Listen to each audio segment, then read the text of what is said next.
Rien ne vaut les conseils d'un vrai professionnel. Attention, vous embarquez avec le professeur Rodolphe.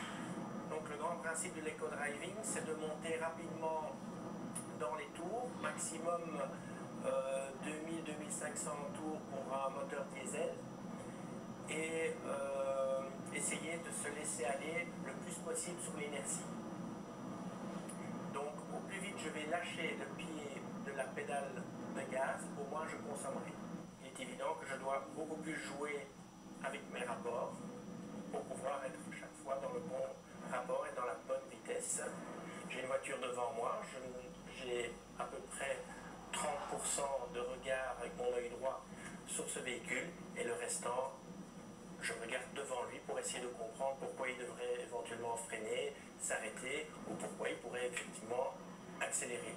Donc j'ai toujours un petit avantage sur lui. Voilà, dans ce cas-ci, donc je suis bien dans la descente, je suis en 5e et je respecte la limitation de 50 à l'heure et je suis en consommation zéro. Si je mets mon pied sur l'embrayage, c'est l'équivalent de la situation où je suis à l'arrêt au feu rouge et que le moteur tourne, eh bien j'aurai une consommation de 0,5 ou 0,6 et c'est évidemment inutile. Ce qu'il faut faire aussi, c'est essayer de braquer le moins possible les roues pour justement avoir le moins de frottement et bénéficier de l'inertie du véhicule. Au plus je vais braquer les roues, au plus je vais freiner la voiture et donc c'est une consommation supplémentaire.